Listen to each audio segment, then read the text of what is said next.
Hey everyone, it's me, Matt. Welcome back to my Florida garden. I hope you're all doing great, and I hope you're ready to hang out with me today because in today's video, I'm going to give you a progress update on all those zinnias and cosmos we started from seed. They're all looking great. You might remember my goal for this summer is to grow as many of my summer annuals from seed as possible. So let's get into it. All right, so to recap the original seed sowing project, you might remember I started over 100 4-inch containers with a variety of flower seeds. I started 3 different types of zinnias. There was the taller 24-inch cut and come again variety, the medium height Lilliput variety, and the shorter, more compact Thumbelina variety.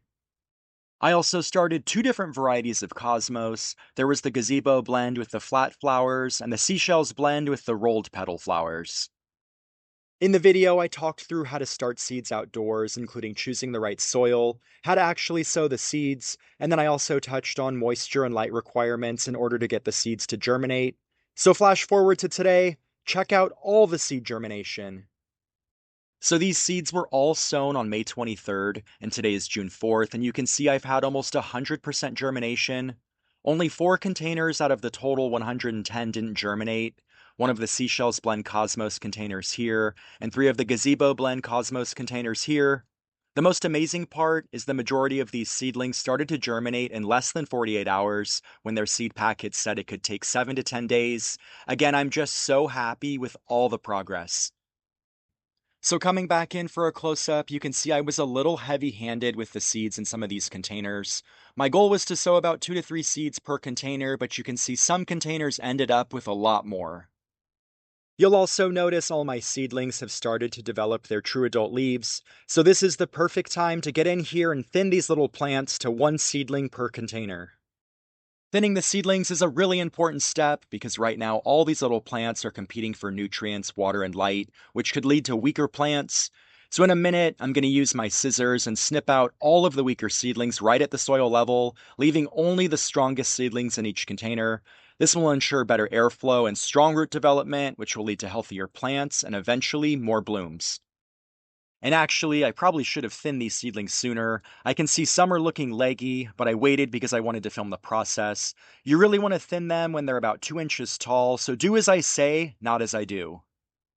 So giving you a close-up, I'm just using my scissors to cut out the weaker seedlings, leaving only the ones with the strongest stems. I know it's painful to see all these little plants go to waste, but like I said, the remaining plants will be better off in the long run. So let me quickly thin all of my trays, and then I'll show you how I apply the first application of water-soluble plant food to new seedlings.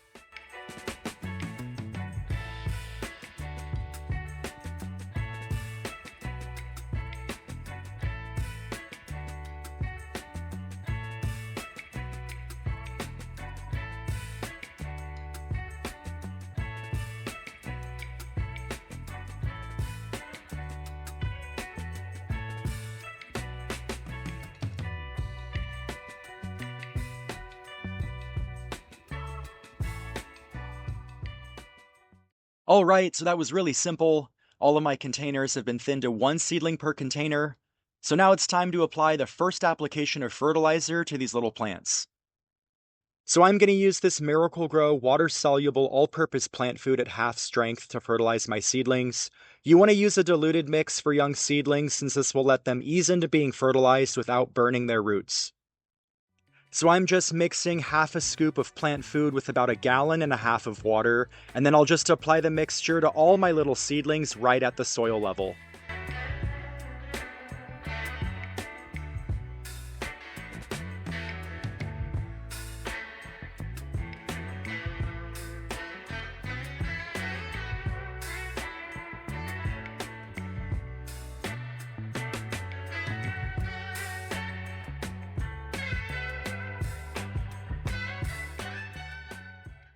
So there we go. Again, another simple process.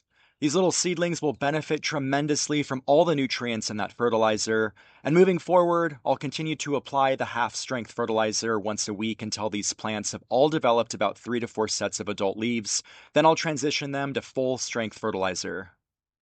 And then really quick, I wanted to talk through pest control. So earlier this week, I noticed some bug damage on a few of my seedlings, so I went ahead and lightly sprayed all of them, including the surface of the soil with a fungicide 3 neem oil product.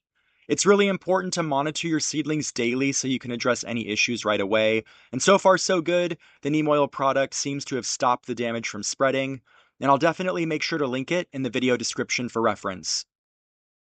So anyways, that was a quick little project this morning. All my seedlings are all prepped for their next phase of growth. I'll continue to leave these plants here on my back patio so they can bask in the hot afternoon sun, and now that they've been thinned and fertilized, the growth should really be explosive. So that's going to do it for today's video. I hope you enjoyed it. If you haven't already done so, make sure to hit those like and subscribe buttons so you can follow all the progress in future videos. I hope you have a great rest of your day, and I'll see you in the next one.